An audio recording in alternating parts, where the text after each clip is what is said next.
Boa noite, amigos do Portal Nova 15, mais uma edição do nosso Café com o Dolfo, terminando o mês de novembro. Seja bem-vinda, dona Beth Bortolin. Professor.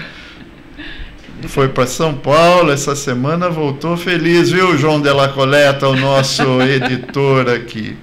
Pessoal, hoje a ideia é mostrar um pouquinho para vocês um documentário, agora no mês de fim de agosto, durante o mês de setembro até a metade de outubro, foi realizada a 50ª edição do nosso Salão Internacional de Humor de Piracicaba, não é, Beth? Sim, sim. Você esteve nosso lá famoso Salão Internacional de Humor. Na abertura me representando, sim, que eu não pude ir, estava frio, né, Beth?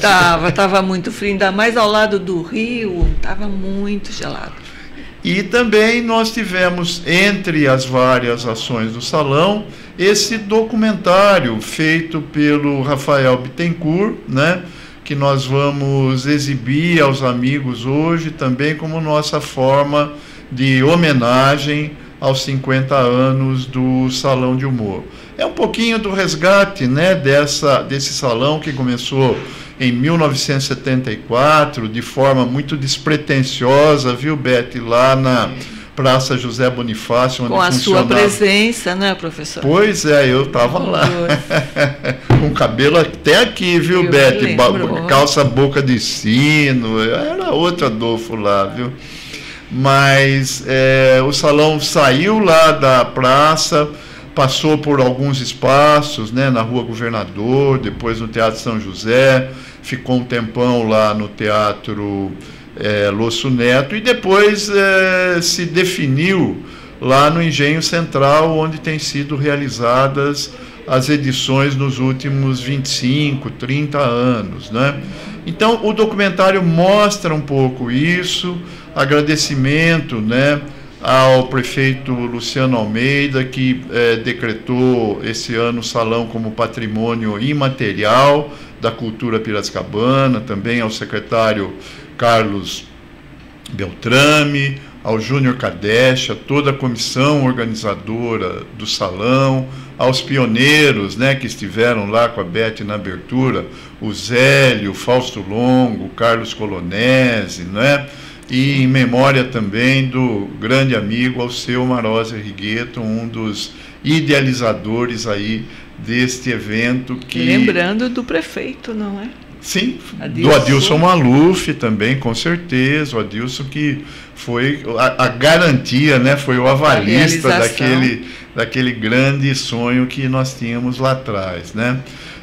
Teve o prêmio também, a Adilson Maluf, não foi? Este ano tivemos um prêmio em homenagem entregue pela família do Adilson. Dona Rosa estava lá na abertura, né, Beth? A Renata, a filha dele, também. As netas, né?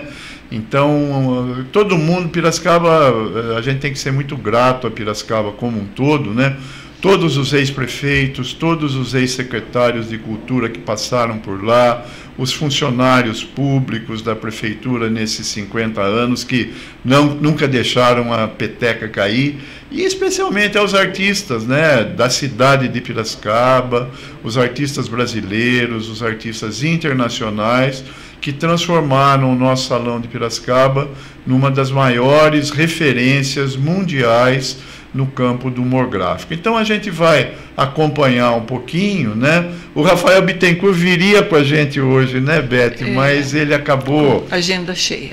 Ele acabou tendo outros problemas aí, nos pede então para que a gente exiba o filme e na sequência do filme nós temos a agenda cultural. Tá boa ou tem pouca coisa hoje, Beth? A agenda está recheada de atividades, com muitos shows, com muita exposição de Natal, Dia do Samba, aí que está acontecendo lá no Parque do Engenho Central.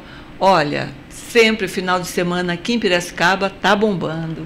Voltou, né? A cultura volta a ter um papel importante com a SEMAC, com os seus equipamentos, né? Biblioteca, museu, Casa do Povoador, Engenho Central. Paulista. Na Estação da Paulista, né?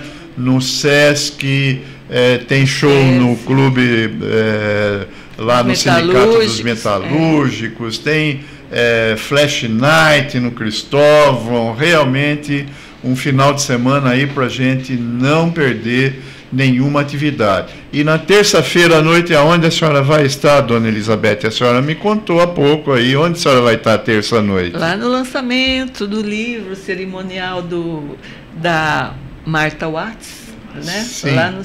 Lá no Centro Cultural Marta Watts, que fica na Rua Boa Morte. Estão fazendo um livro comemorativo de 20 anos do centro aqui em Piracicaba.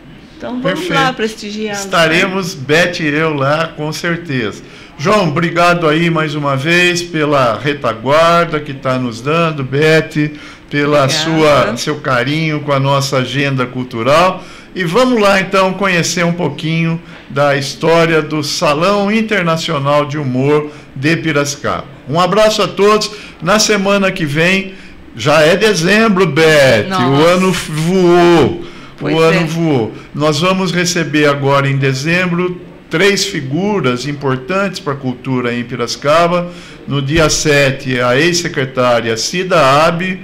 No dia 14, o deputado estadual Alex Madureira. E no dia 21, também o nosso atual secretário Carlos Beltrame. Daí, durante o Natal, a gente dá uma pausa e voltamos em janeiro, né? Dia 19, só o ano que vem a gente volta. Dia 19 de janeiro, completando o primeiro ano aqui do Café com Dorf. Um abraço a todos. Café com bolo e Dorf. Café com bolo e Dorf, então. Obrigado aí pela presença de todos, mais um bom programa para vocês e a semana que vem a gente volta. Uma história de arte, talento e coragem, escrita e desenhada a muitas mãos. O Salão Internacional de Humor de Piracicaba completa 50 anos com orgulho do passado e olhos no futuro. Tudo começou na década de 1970, quando o Brasil vivia sob as rédeas da ditadura militar, que impunha a censura às artes e aos meios de comunicação. Num momento sombrio, o jornal O Pasquim, lançado no Rio de Janeiro em 1969, revolucionou a forma de fazer jornalismo no país, com seu tom debochado e uma forma satírica de trazer à tona os acontecimentos. Nos anos 70, o Pasquim, que era um jornal carioca, ele foi de uma importância fundamental para o jornalismo brasileiro, porque ele jogou uma bomba em cima dos elitismos, em cima da formalidade com que a imprensa era conduzida, né? E ele trouxe a linguagem do dia a dia, trouxe um estilo de vida e trouxe a irreverência.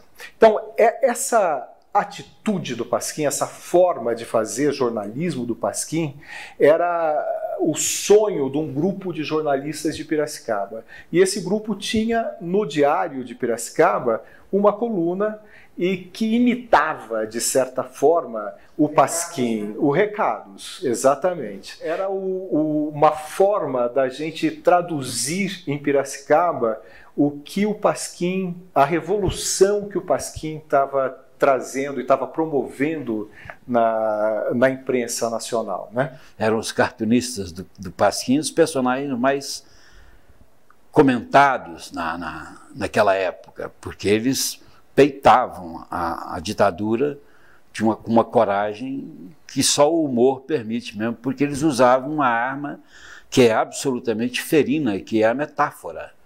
O humor tem esse negócio, tem a linguagem metafórica que até o censor fica meio balançado, porque com a metáfora você não está dizendo exatamente, você insinua as coisas. E insinuar, você não pode censurar uma insinuação, se bem que eles conseguiam meios para isso. Tanto é que o próprio Pasquim ficou 100 dias preso, a redação, né?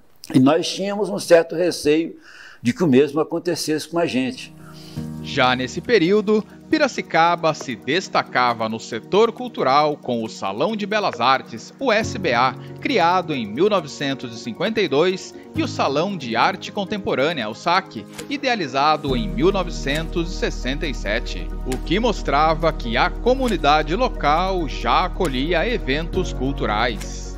Piracicaba sempre teve 2 salões de arte muito tradicionais, o Salão de Belas Artes, que era ligado ao pessoal do Jornal de Piracicaba, à Escola das Belas Artes, professor Arquimedes Dutra, e havia o grupo novo, né, de jovens artistas dentro da cidade que fazia o Salão de Arte Contemporânea, Ermelindo Nardim, Zé Maria de Ferreira, né?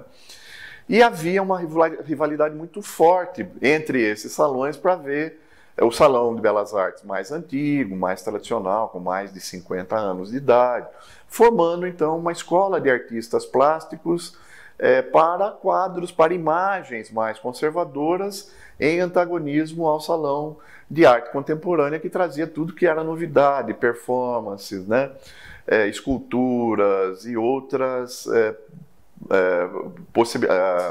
instalações, outras linguagens, né, que provocava então um debate importante dentro da cidade. Aí o Salão de Humor entra, nunca se tinha feito uma exposição valorizando o humor gráfico a partir do que Piracicaba começou a fazer. Membro da comissão organizadora do SAC no início dos anos 1970, Roberto Antônio Cera, com o intuito de movimentar o já tradicional evento, teve a ideia de criar uma sala de humor na Pinacoteca, sede do Salão de Arte Contemporânea. Assim, junto ao colega de comissão organizadora Ermelindo Nardim, foi de ônibus à sede do Pasquim, no Rio de Janeiro. Chegamos lá, estava o Jaguar, sozinho na redação, e uma pessoa que a gente não conhecia. Nós expusemos a ele a nossa intenção de fazer isso. Ele falou, não tenho interesse, porque eu não tenho nada para expor. A gente faz o Pasquim, desenhando em papel de pão, no bar, aqui na redação pegava uma folha aqui do papel onde a gente escrevia. Nós não temos desenhos para mandar para um salão. Eu falei, não, mas eu acho que seria interessante expor esses desenhos, seria um negócio didático até. Daí ele se entusiasmou. Apesar da recepção positiva, segundo Cera, os piracicabanos não conseguiram a autorização da editora para utilizar os desenhos, mas a ideia se mantinha. A criação de um salão de humor era assunto de jornalistas e intelectuais durante debates no Café do Bully, espaço que existia na Praça José Bonifácio e também na redação do Diário de Piracicaba. Outra inspiração, além do Pasquim, foi o salão realizado em 1973 pelo Mackenzie no Museu Lazar Segal, em São Paulo. E eu estava lendo o Jornal da Tarde e vi que havia uma notícia que o Mackenzie ia fazer um salão de humor, o primeiro salão de humor do Mackenzie. E eu falei para o Fagundinho, olha Fagundinho, puxa vida, e contei o caso para ele, olha, a gente podia ter sido a primazia de ter feito algo semelhante, né? Vamos fazer um salão? O Fagundes ficou entusiasmado. E nós trocávamos ideias, falava da cidade, todo mundo, os idealistas e queriam o bem da cidade. Surgiu a ideia, vindo dos jornalistas do Diário de Piracicaba, de se fazer uma exposição de gráfica de humor, e que já tinha sido realizada, de história em quadrinho, lá no Mackenzie. O Salão do Mackenzie foi realizado pelo diretório da faculdade, acho que de administração, ou qualquer coisa assim, e seguia um padrão do Salão de Lucca, na Itália, que era um salão que eu frequentava, onde eu fui buscar as informações técnicas para a gente poder organizar a ideia geral que o pessoal tinha. Meu contato com o salão de humor começou em Lucca, né? A gente foi convidado, porque eu fazia quadrinhos e E era mulher fazer quadrinhos ainda até hoje, né? Tem poucas que fazem, tem mais agora, mas na época tinha muito poucas mesmo. E eles convidaram o Zélio e a mim para ir uns 2 ou 3 anos para a Luca. E era uma maravilha. Aí quando o Salão de Humor do Mackenzie aconteceu, foi assim uma abertura, assim, nós também podemos fazer uma coisa legal, né?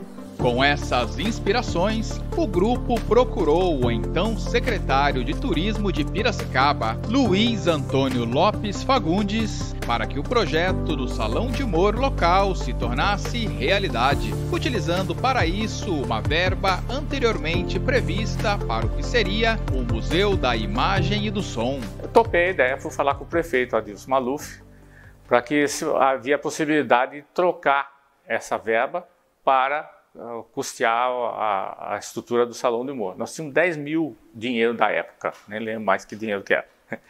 E aí foi feito isso, e aí iniciaram os contatos em São Paulo, contato no Rio de Janeiro, depois como pivô de todo esse movimento, foi através do Zélio, onde nós nos reunimos na casa dele, e aí foi dando a formatação do salão.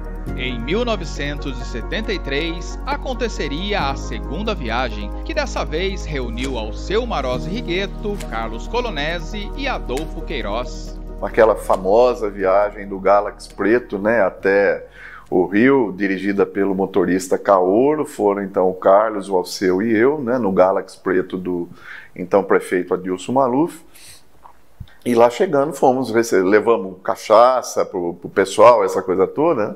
E lá chegando, fomos recebidos com entusiasmo pelo Ziraldo, pelo Milor, pelo Fortuna, pelo Jaguar, não é? Que de antemão já adotaram o Salão de Humor como uma referência, né?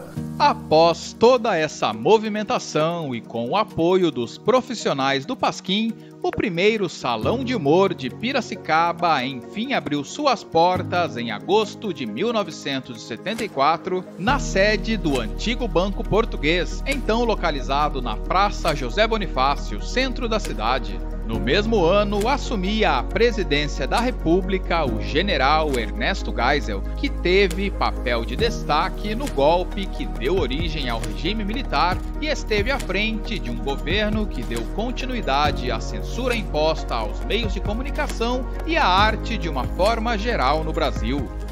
O Jaguar e o Fortuna se incumbiram de fazer o regulamento do primeiro salão, o Zélio acabou fazendo o cartaz do primeiro salão, e aí a gente começou a trabalhar na divulgação não só na cidade, mas na região. Nós começamos a pensar o Salão de Piracicaba, mas sem muita modéstia. Não era para ser um negócio pequeno, era para ser realmente uma reação ao que estava acontecendo. No livro 30 Anos de Humor, lançado em 2003, João Maffez Neto fala sobre a angústia dos organizadores por conta da presença de um militar na abertura do primeiro salão. Até o representante do Exército em Piracicaba estava presente, causando uma certa apreensão, superada em parte quando ele declarou que ali se encontrava por curiosidade e não a trabalho. Ao sair, o capitão reforçou que achou o humor de bom gosto, nada ofensivo, cumprimentando todos os cartunistas e organizadores presentes. Bom estrategista, sem dúvida alguma. Um investigador da polícia era o representante do DOI-CODE que fez vista grossa, mas não cessava de pedir aos organizadores que encerrassem aquilo o mais rápido possível. Foi importante para o posicionamento de Piracicaba do ponto de vista político, né? E que era a favor, não era contra Zé, João ou Benedito, ele era a favor do Estado de Direito. E se precisasse atacar para garantir que as ideias ficassem bem claras, que Piracicaba defendia a redemocratização do país, naquele momento, em 1974, ficou claro que tanto a Câmara Municipal, quanto a imprensa de Piracicaba, quanto a administração pública estavam a favor dessa ideia da redemocratização. De autoria de Laerte Coutinho, o trabalho premiado no primeiro Salão de Humor de Piracicaba dizia muito sobre o tom crítico à ditadura militar. A obra, inspirada numa fábula de Hans Christian Andersen, contava a história de um rei para quem um costureiro propôs produzir uma roupa original.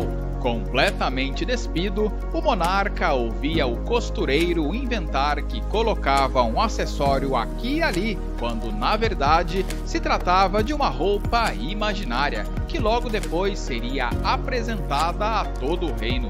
Apesar da estranheza, os súditos aplaudiram. Apenas um menino disse: "O rei está nu." O único a dizer a verdade foi preso a mando do rei. Eu já estava interessado em participar de uma coisa que eu já entendia como um movimento de artes gráficas, de cartoon, né, de charge, que estava rolando no Brasil. Já estava sintonizada com isso. Então, e já estava sintonizada também com a ideia de me tornar profissional naquilo. E o salão veio assim em ótima hora. Logo nos seus primeiros anos, o salão rompeu as fronteiras tupiniquins e tornou-se internacional devido a um empenho dos organizadores para levar o evento às páginas da imprensa estrangeira, o que de certa forma seria uma espécie de segurança aos artistas que produziam trabalhos críticos em plena ditadura militar. O meu empenho em transformar o Salão de Humor de Piracicaba em salão internacional, porque naquela época eu, por acaso, pessoalmente, tinha uma relação muito intensa com jornalistas da Europa, dos Estados Unidos, e fiz um acordo quase que pessoal com eles que, se por acaso nós fôssemos presos por causa dessa ousadia que a gente estava tendo, que eles nos dariam cobertura, porque a imprensa local não ia nem tomar conhecimento. Resolvemos fazer com que o salão se tornasse um salão mais amplo e que objetivasse, talvez até com o interesse do Zélio de contato lá com a França, com Angoulême, lá no Claude Moliteni, trazer uma exposição dele para cá. E foi feito isso aí. Essa exposição foi no segundo Salão de Humor, onde nós conseguimos dar uma imagem, internacionalizar praticamente o salão. Onde veio a criar uma solidificação como internacional foi o terceiro. Nós trouxemos o Sérgio Aragonês, o Goff Dixon, o Menegildo Sabat e outros artistas aí, internacionais. No cartaz do segundo salão de 1975, aparece a indicação da palestra com Claude Moliterni como parte da programação do evento. Já no cartaz do quarto salão de 1977, a palavra internacional aparece oficialmente, configurando o quarto Salão Internacional de Humor de Piracicaba. O Salão de Humor de Piracicaba caiu rapidamente nas graças dos cartunistas e artistas gráficos e tornou-se importante para revelar talentos para a imprensa. Mas éramos todos, eu, Angeli, Luiz G, aquele pessoal da época, o Jota, o Chico Caruso, Paulo Caruso e tal, éramos Laerte, né? Glauco, que veio um pouco depois, tal. A gente era um pessoal que era profissional jovem, estava começando na imprensa, né? Então é um entusiasmo muito grande. Eu me lembro muito do grande prazer, da grande expectativa que havia da parte de nós todos ali, de como é que ia ser o salão, que desenho que ia ganhar e tal, né? Que desenhos que iam ser escolhidos e tal. Se você olhar bem, as pessoas que hoje em dia são os grandes nomes, seja de cartão, seja de qualquer coisa, na época era o mais um que estava fazendo. Então, essa fama, essa coisa vem, né, obviamente, com o tempo. Então, eu tenho certeza que hoje em dia, cada salão está lançando uma semente para uma grande figura daqui a uns anos vai ser o grande figura. Então está realmente lançando. Acho que existe uma forma de ser generoso, que é abrir espaços para novos talentos, né? E o Salão de Humor tinha esse objetivo. Quando foi pensado, era permitir que jovens pudessem expressar o que eles viam da realidade, né? Mas acabou se tornando muito importante para a imprensa brasileira, porque muitos talentos que saíram que nasceram, né, ou que estavam já aflorando e que mostraram seus trabalhos no Salão de Humor, foram vistos por editores de grandes jornais. Meu primeiro contato com o Salão Internacional de Humor de Piracicaba foi ainda criança, em férias, a caminho de Águas de São Pedro para uma temporada de verão, quando meus pais pararam em Piracicaba, porque era o período do salão daquele ano em que eu poderia visitar. E aquilo me chamou muito a atenção, porque eu era criança, eu gostava de desenhar, eu não sabia que eu viria a trabalhar com humor e comédia, mas eu fiquei fascinado pela história de algo que me fazia rir sem ninguém falar, sem ninguém se mexer, sem ninguém me contar. Eu basicamente estava vendo, eu já era alfabetizado, então eu estava lendo quando tinha texto, e aquilo me impactou muito significativamente, porque parecia acessível para a minha realidade. Eu faço desenhos e olha, tem pessoas que fazem desenhos mais bonitos, melhores, com ideias que me provocavam. Então foi um contato de infância e desde então eu nunca mais parei. Ao longo dos anos 70 e no início dos anos 80, o Salão manteve seu olhar crítico à ditadura militar em charges que faziam referência direta ao período e até na divulgação oficial do evento. Produzido por Glauco Vilas Boas, o cartaz da 6ª edição do Salão, realizada em 1979, mostrava a expectativa por uma aguardada reabertura política. Após tantos anos dentro da gaiola, o pássaro não sabia se poderia voar com liberdade. O Salão acho que foi vital para essa linguagem, né, de artes gráficas e cartoon pró-democracia. Naquela época era tudo muito assim, como chama?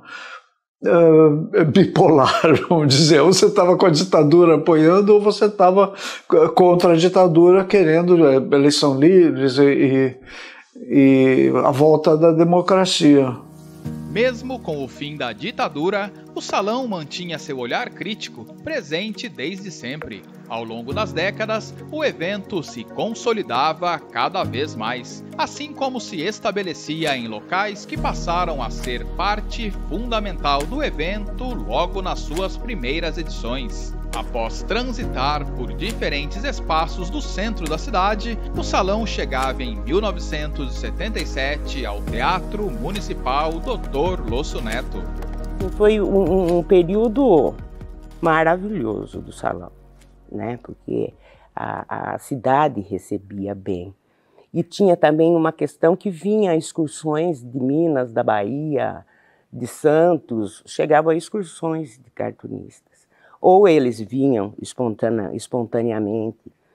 E tinha sempre um velho problema no Salão durante anos, porque eles vinham sem ter alojamento, sem ter onde ficar, nada. Então o Salão ali na frente não acabava nunca, porque eles não tinham para onde ir. Então depois a gente passou a ter essa preocupação de ter alojamento para as pessoas, tá? Lá realmente foi, por muito tempo, a casa do Salão Internacional de Humor, lá o Teatro Municipal. Inclusive, a coincidência, eu presidi a última edição que aconteceu lá, porque logo depois, isso foi em 97, logo depois teve um incêndio no Teatro Municipal e não deu tempo de fazer toda a recuperação para o salão que aconteceria no ano seguinte. E já existia um desejo de parte dos fundadores, dos organizadores, de fazer alguma aproximação com uma estética de humor, etc., até a ideia de montar um grande circo. E, de fato, isso acabou acontecendo. Então, no ano seguinte, foi realizado aqui, por uma questão emergencial, no Engenho Central, com uma grande lona de circo e foi uma festa incrível. E assim o salão chegava àquela que se tornaria sua sede definitiva a partir de então, o Engenho Central, localizado às margens do rio que dá nome à cidade. O Salão de Humor ele é realizado aqui no Engenho Central, como você disse, às margens do rio, né? É um lugar muito bonito, é um lugar lindo, muito visitado na cidade, né, por turistas. E o rio, a relação do piracicabano, do morador de Piracicaba com o rio de Piracicaba é muito grande, né? Porque a gente passa pelo rio, pode passar várias vezes no dia, a gente olha e comenta, né? Ah, o rio tá cheio, o rio tá vazio, o rio tá seco, né? Então isso mexe muito com o humor do piracicabano. O Engenho ele traz a história de Piracicaba, mas ele traz o rio também. E para mim isso é muito forte, essa simbologia do rio, né? Como um caminho de vida, um movimento contínuo, o tempo que passa, mas que se traduz em vida pulsante. E o salão é muito isso. Camilo Riani foi presidente da comissão organizadora de um dos grandes parceiros do Salão Internacional de Humor de Piracicaba, o Salão Universitário de Humor, que, realizado pela Unimep a partir de 1992, foi também responsável por revelar artistas que começaram mandando trabalhos quando ainda eram universitários até chegarem ao nosso agora cinquentenário salão. Antes de mandar para o salãozão, eu mandava para o salão universitário e eu na época, até acabar a faculdade, eu fui mandando para os dois com a mesma intensidade, assim. Então, o salão universitário também foi um dos fomentadores, assim, dessa paixão que a gente tem, né? Eu sinto o salão como se fosse um professorzão meu, assim, e hoje, assim, né, pô, até hoje tem uma relação muito forte. O Salão Internacional de Humor de Piracicaba reúne diferentes linguagens em que os artistas podem enviar os seus trabalhos anualmente.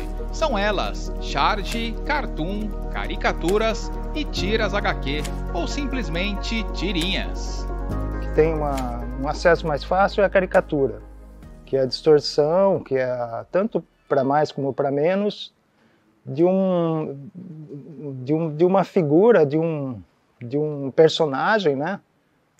Conhecido, por exemplo, um futebolista, um Cristiano Ronaldo, por exemplo, né? Conhecido no mundo todo.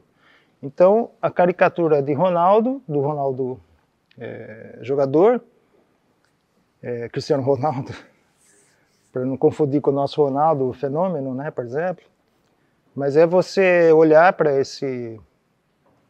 essa pessoa e ver fisicamente o que ele tem, o que pode ser distorcido, a orelha, o nariz, aquele pescoço, né?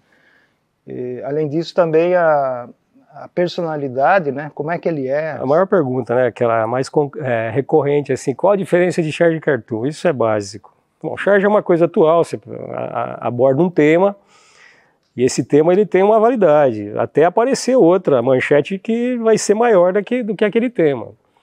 E aí você desgastou, aí faz o outro. Ao contrário do cartoon. O cartoon é uma coisa eterna, atemporal mesmo. Uma coisa que você faz uma imagem, um desenho e tal, e ele tem uma leitura de 10, 20, 30, 40, 50 anos. Então eu faço um cartoon aqui no Brasil, mas ele pode ser entendido, por exemplo, na Indonésia ou no Japão, entendeu? E vice-versa também. Esse é o cartoon. Agora a charge já é uma coisa mais local. São assuntos que dizem respeito mais a uma comunidade fechada. Né? São coisas mais ligadas, por exemplo, à política, políticas locais, por exemplo. Né? Porque a tirinha ela pode ser feita por 4 pessoas. O roteirista, o layoutista, o arte finalista e o colorista. Então, é uma coisa, cara, que o roteiro, você cria o roteiro, em cima do roteiro você cria as imagens. Aí você vai usar cor, ou você não vai usar cor, dependendo do tema você pode usar uma cor mais forte ou não, tem tudo isso. Mais tarde, as esculturas também seriam incorporadas ao salão, com o objetivo de levar a linguagem de humor a crianças e adolescentes e auxiliar na formação de novos talentos no universo gráfico, é realizado o Salãozinho de Humor. O evento, organizado nos moldes de um concurso e nesse caso voltado aos estudantes das redes pública e privada, reúne anualmente duas categorias, uma para crianças com idades entre 7 e 10 anos e outra para crianças e adolescentes entre 11 e 14 anos. O Salãozinho aconteceu pela primeira vez em 2002, proposto pela Daniela Batista ao presidente da edição. Junto ao evento, voltado às crianças e aos adolescentes, foi criado o projeto Humor em Sala de Aula, que trabalha com a capacitação de professores e alunos.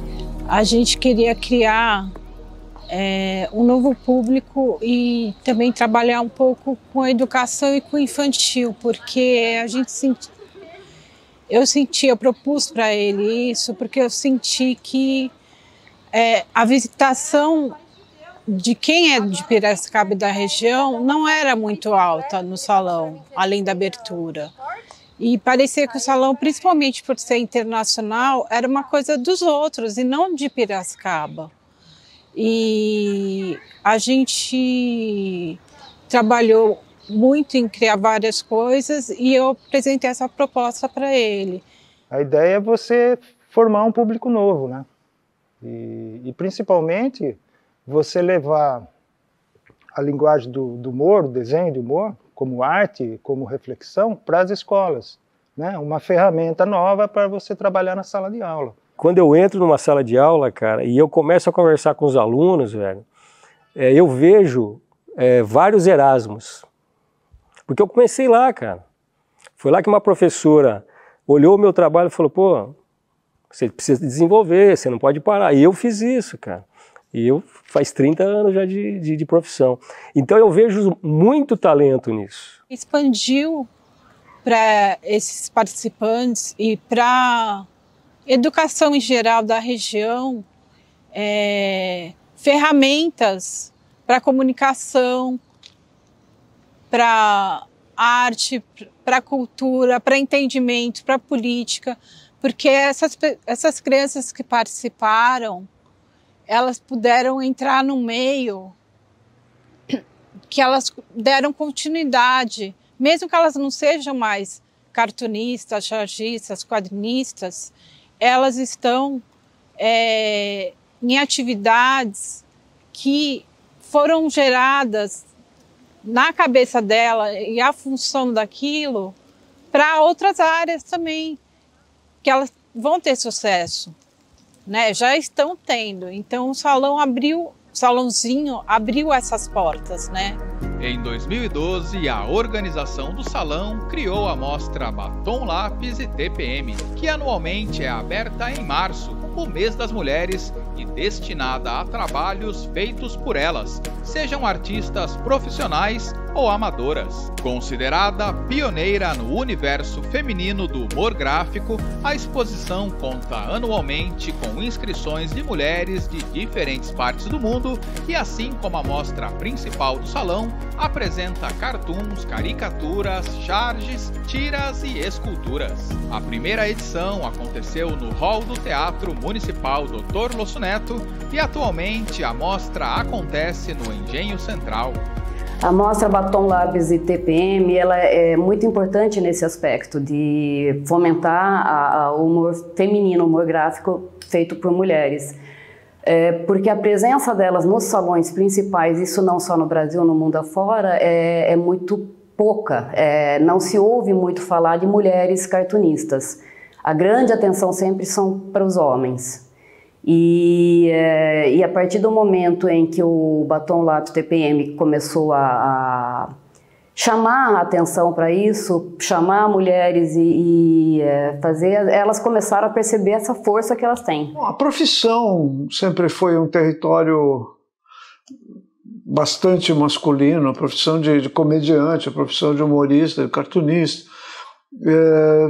Assim como quase todas as profissões, inclusive as áreas que são tradicionalmente femininas, como costura, cozinha e sei lá mais o que, tudo isso é dominado, os melhores postos, os lugares mais proeminentes são dominados por homem. O homem domina até o parto.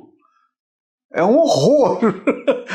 A preponderância masculina na sociedade é cidade de forma avassaladora em todos os lugares. E no nosso campo também. Eu acho que essa relação vem mudando com o tempo. As mulheres estão conquistando mais espaços, pessoas trans estão aparecendo também. Então tem mudanças assim. Eu acho que o salão tem refletido esse movimento de forma bem positiva. Com o objetivo de colaborar na expansão das atividades e dar suporte ao salão com o desenvolvimento de ações, foi criada a AHA, Associação dos Amigos do Salão Internacional de Humor de Piracicaba. A AHA ela vem justamente para tentar buscar abrir e conquistar espaços que não necessariamente a prefeitura consegue alcançar, seja através de leis de incentivo à cultura, seja através de parcerias público-privadas, né? E também com as empresas locais, outros artistas, e tentar abrir essa parte do diálogo com essas instituições. Ela foi fundada em 2016, tem uma equipe de associados que são justamente os amigos do Salão de Humor. São formados por artistas, jornalistas, outros profissionais da área de marketing.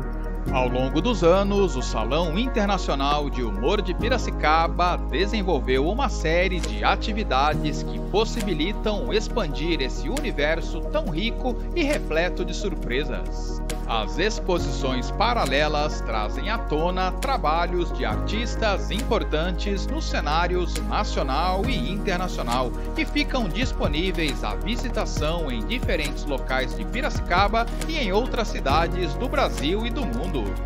Diferentes caricaturas do salão são expostas nas principais estações do metrô de São Paulo, o que possibilita que milhares de pessoas confiram o material diariamente, de forma a levar leveza e humor ao cotidiano. O concurso de microcontos de humor exige poder de síntese e muita criatividade, uma vez em que é necessário escrever um conto com pouquíssimos caracteres, um desafio que traz resultados incríveis. A caminhada com humor acontece anualmente numa manhã de domingo e os participantes transitam pelo entorno do Engenho Central, sempre de forma a unir cuidados com a saúde e bom humor. O salão realiza oficinas culturais focadas em práticas relacionadas às artes gráficas, voltadas a profissionais e a amadores. Reúne grandes nomes do universo do humor. Em 50 anos de história, o salão conta com um acervo bibliográfico que reúne cerca de 800 itens, como livros, histórias em quadrinhos e documentos diversos. Os materiais são produzidos por artistas gráficos, jornalistas e escritores. Os quadrinhos são tema de uma aguardada feira, que conta com estandes de livrarias do ramo, numa ação que atrai pessoas de diferentes idades. Em 2023, o Salão Internacional de Humor de Piracicaba completa 50 anos. Como cartaz oficial do cinquentenário, Zélio Alves Pinto, autor da arte da edição inaugural em 1974, fez uma releitura do material. Além disso, entre 2021 e 2023, a agência de marketing digital Neurônio Adicional lançou quinzenalmente releituras do conhecido logo do salão, produzidas por grandes artistas no projeto 50 anos, 50 mãos. Ao completar 50 anos, um reconhecimento histórico, o salão ganhou o registro de Patrimônio Cultural Imaterial de Piracicaba, o que ressalta a importância do evento e reverencia a sua inspiradora história.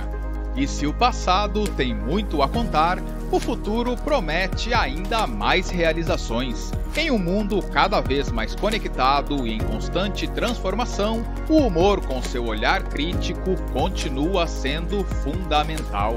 Isso é um momento histórico, né? Você pegar todo um projeto que foi constituído aí há 50 anos atrás e hoje tem um reconhecimento internacional, né? leva o nome da nossa cidade mundo afora e é uma das poucos salões de humor internacional do mundo, né? Então, é uma forma de você incentivar os artistas, incentivar as pessoas e da forma mais gostosa, que é o humor, né? Esse é o papel, né, do poder público, de uma forma inteligente, coesa, poder apoiar iniciativas dessa para que elas se perpetuem e que elas deixem um legado para a sociedade, né? É o Oscar, né? É o Oscar da arte gráfica, né? Eu acho que isso aí a gente não pode perder nunca, né? A gente tem que manter mesmo isso. É uma beleza, uma coisa que precisa acontecer. Então a gente precisa estar mantendo sempre esse salão pela toda essa beleza e essa importância que tem, onde também foram, né, diversos artistas nesses anos todos, 50 anos de edição, diversos artistas foram descobertos, né, por meio do salão, alguns já faleceram, né, alguns já foram, e outros aí que estão na ativa e estão participando. Então acho que é de suma importância a gente manter esse salão e crescer, né, cada vez mais. Eu acho que o salão ainda está em processo de ficar pronto. Não está pronto.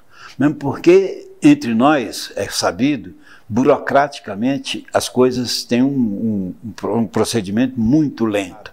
Mas um dia Piracicaba vai conseguir fazer o que nós sonhamos, que é fazer o grande festival do humor com todas as linguagens. Um mês de teatro bom, de cinema de boa qualidade, de manifestações, lançamento de livro, quer dizer, tem uma série de atividades elencadas para participar do Festival de Humor de Piracicaba. Não é só o salão foi o kickoff inicial. Em relação ao futuro, eu acredito que o salão tem dois papéis a cumprir. Um, que é valorizar e manter a essência das artes gráficas. Eu acho que o salão ele tem na essência isso, né? Mas ele não pode ficar limitado, restrito às artes gráficas, porque o mundo se desenvolve, as técnicas se proliferam, né? Diferentes técnicas. Então tem desenhista hoje que não sabe o que é lápis e papel, ele desenha direto no computador. Então, e muita gente já faz humor em movimento. E eu acho que o salão de humor, evidentemente, ele tem que estar em sintonia com essas transformações e tem que estar trazendo para dentro do salão essas tendências todas, sem perder a sua origem, né? Estes foram só os primeiros 50 anos. Eu vejo um futuro glorioso. O Salão Internacional de Humor de Piracicaba, ele pode se transformar, ele deve se transformar, ele precisa construir a sequência dessa história bonita que aconteceu até agora de forma contemporânea. Um paralelo com o que a sociedade vive em mudanças por tecnologia, por hábitos, até por inteligência artificial. Para mim, nada vai substituir o talento humano da criatividade. A execução pode mudar, como mudou ao longo do tempo. Antes era só no papel, depois no computador, depois no tablet. Hoje você vai poder usar outras ferramentas, não importa. A criatividade, ela está à frente. A gente não pode perder a nossa essência, né? O salão não pode perder a essência e o DNA dele das primeiras edições. Mas ele também não pode ficar parado no tempo, ele tem que avançar.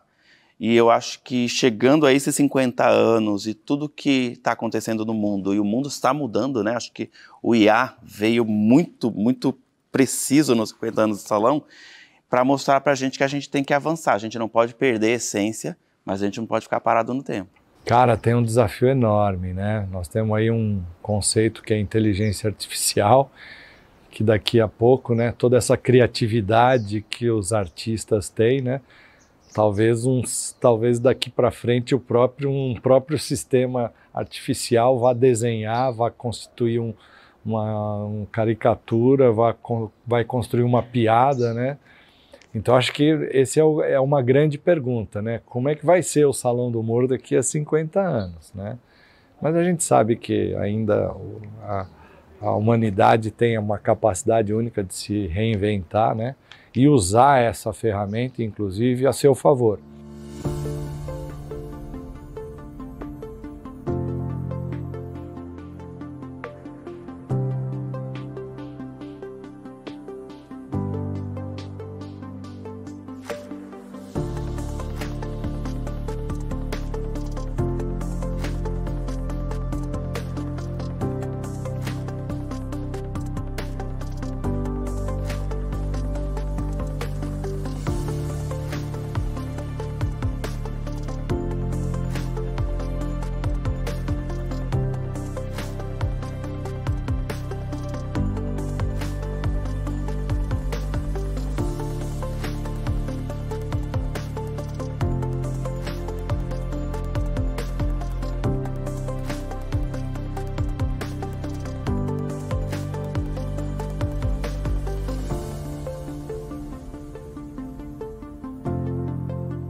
Olá, pessoal! Nossa agenda cultural semanal está recheada de eventos por todos os lados, se preparando para a chegada do Natal.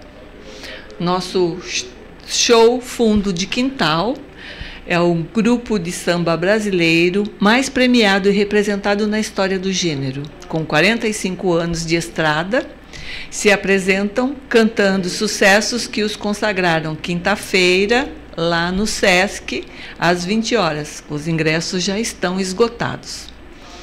A Vila África apresenta o evento do Dia Nacional do Samba, que acontece na sexta-feira, dia 1º de dezembro, a partir das 19 horas. Reúne palestra, intervenções artísticas, homenagem e roda de samba. O centro fica na Rua Pasqualina Orlando 177, lá na Vila Independência. A entrada é franca. O Teatro Municipal Dr. Losso Neto, na sexta-feira, dia 1º, às 20 horas, está com o 18º Fentipira, apresentando a peça Seja Como Flor, porque deixamos o mundo na mão dos maus. Pelo grupo Andaime, lá na Sala 2, Carlos Drummond de Andrade. Nasce de uma pesquisa baseada numa série de poemas e canções de Luiz Carlos Laranjeiras. A encenação é resultado das improvisações realizadas durante o processo de montagem, estimulado pelo contato dos atores e atrizes com o material poético. Danças de roda, cirandas e músicas populares tocadas ao vivo enredam cenas de uma tragicomédia que expõe as relações humanas e suas desigualdades, injustiças e opressões, em contraponto às de relações de resistência, lirismo e amor. A entrada é gratuita, com a doação de 1 quilo de alimento não perecível, e a classificação é de 14 anos. O Museu Prudente de Moraes apresenta a Jornada do Patrimônio 2023, no sábado às 11 horas.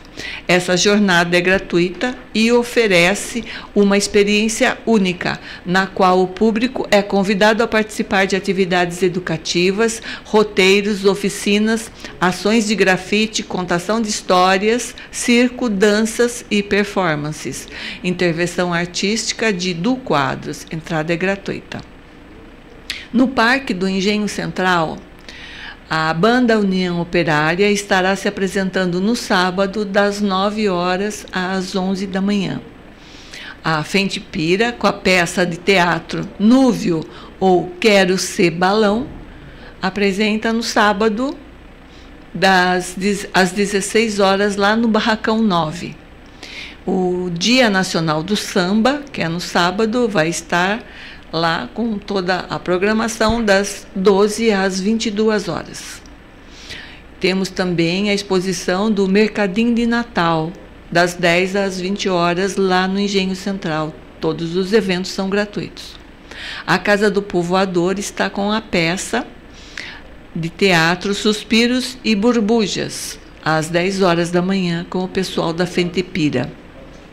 A Biblioteca Municipal está com exibição de filmes da Cineteca Canta Maria, no sábado, das 15 às 17, e O Último Ônibus, no sábado, das 19 às 21, também gratuito. Temos um bazar lá no Urubatão, que é tudo em promoção, a partir de R$ 5,00 para queima de estoque, na Rua Fernando Febeliano da Costa, 1828, no sábado, das 13h30 às 16 horas. Também a Feira das Mulheres Criativas acontece no Ágora Boulevard, na Rua São João 763, no sábado, das 10 às 18 horas.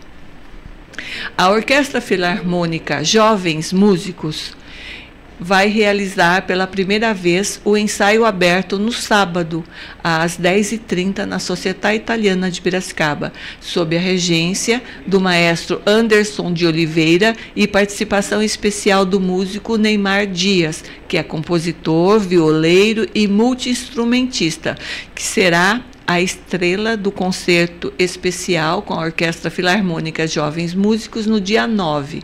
A entrada é gratuita lá na Società.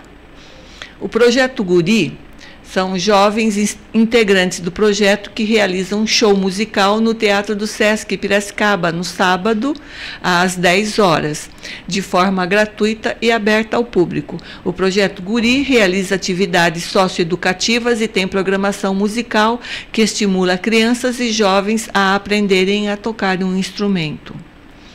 A Arca de Ébano. Quais mistérios esconde a Arca de Ébano? É um espetáculo com o Núcleo Coletivo das Artes no Teatro do Sesc, no sábado às 16 horas. É grátis para crianças até 12 anos. A PSEG e TAP Center convidam para o show Então é Natal, e o que você fez? Evento será gratuito mediante doação de brinquedos novos ou usados em bom estado. O espetáculo de sapateado é uma realização da Escola Gabriela Fioravante, TAP Center. Em uma combinação habilidosa de ritmo, expressão e narrativa, no próximo sábado, dia 2 de dezembro, a partir das 19h30, o PSEG oferecerá cultura por meio da fusão da música e do movimento, em parceria com a Escola Gabriela Fioravante, TAP Center, que apresentará um emocionante espetáculo de sapateado com a presença do Papai Noel para a garotada e sorteio de brindes. O espetáculo será realizado na sede do PSEG, instalado em um espaço com mais de 15 mil metros quadrados, situado à rua Cesira Giovannoni Moretti 580, lá no Santa Rosa, ao lado do Parque Tecnológico, com previsão de encerramento às 24 horas. O Horto de Tupi, com o calendário que integra o programa Vem Pro Horto, o Horto realiza observação de aves no próximo sábado, das 7 às 11 horas. É gratuito e aberto ao público, mas com vagas limitadas. As inscrições devem ser feitas pelo site da Prefeitura, observando as aves do Horto, e a ação é realizada pelo Instituto de Pesquisas Ambientais, Fundação Florestal e o Laboratório de Educação e Política Ambiental, em parceria com o GEOP e o Guia de Observação de Aves, Valdir Felipe. 40 anos de roupa nova ao vivo. O maior Flash Night de todos os tempos acontece no Clube do Sindicato dos Metalúrgicos, sábado, a partir das 21 horas, ingressos à venda. O Teatro Municipal Dr. Losso Neto, no domingo, dia 3, apresenta a Fentipira, vai estar se apresentando lá na sala 2, com um show musical, Leões, Vodka e um Sapato 23. Um show musical, um resto de banda, um resto de circo, um pedaço de lona e uma sobra de vodka, em meio aos murmúrios russos e rugidos felinos. Uma autópsia atemporal de 4 leões bufos que nos convocam ao testemunho da sua própria morte, da sua miséria e dos dias de fome na jaula de um circo. Os ingressos são entrada gratuita, com doação de 1 quilo de alimento não perecível, e a classificação é de 12 anos. No Parque do Engenho Central, temos o Mercadinho de Natal no domingo, das 10 às 20 horas.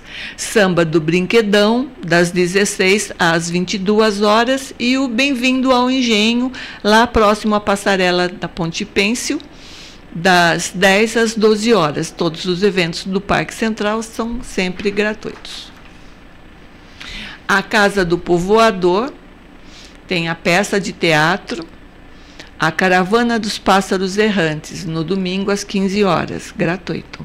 O Parque da Estação da Paulista e o incrível Congresso de Dança, Pira em Dança, domingo às 13 horas, gratuito. Para participar, basta levar 1 ou mais peças de roupas em bom estado para doação. Encontro de Corais. O 28º tradicional Encontro de Corais Luzes e Vozes será realizado de 4 a 7 de dezembro, de segunda a quinta-feira, sempre a partir das 19h30, no Museu Luiz de Queiroz, apresentando grupos musicais da Exalc, Coral Luiz de Queiroz, Coral Luiz de Queiroz Noite, Grupo Vocal Luiz de Queiroz e Orquestra Exalc, e recebendo 15 corais de Piracicaba, Americana, Limeira, Santa Bárbara do Oeste e São Pedro. Imperdível esse evento. O show Reggae Club é uma banda reggae que surgiu em 2016 com a união de músicos e amigos que há muito tempo fazem parte do cenário musical paulista. Estarão no domingo às 15h30 lá na Praça do Sesc e é grátis. O show Adriana Calcanhoto, os ingressos já estão à venda nas plataformas digitais do Sesc e bilheterias físicas. O show acontece no sábado, dia 9 de dezembro. O Centro Cultural Marta Watts está com o lançamento do livro comemorativo Colecionando Memórias de 20 anos do Centro Cultural Marta Watts, dia 5 de dezembro, terça-feira, às 19h30, no Salão Nobre. E ele fica na Rua Boa Morte, 1225, no centro. E o Museu Prudente de Moraes continua com a exposição Crafitando a Paz, no período de até 6 de janeiro, no mês de dezembro, apresentando a exposição Crafitando a Paz. A mostra se deu através de uma oficina intitulada Crafitando a Paz, proposto à Escola Estadual Professora Márcia Regina Modesto de Paula da Rocha, no bairro Santa Terezinha, em Piracicaba. Foi um projeto educacional com realização de estudantes do ensino médio sob o tema da construção da paz. E a Biblioteca Municipal continua com a Hora do Conto, através de visitas agendadas às terças ou quintas-feiras, das 9 às 9 ou às 14 horas, pelo telefone 3433-3674, agendando com L de Fernanda. Escolham sua programação de final de semana e bom evento a todos.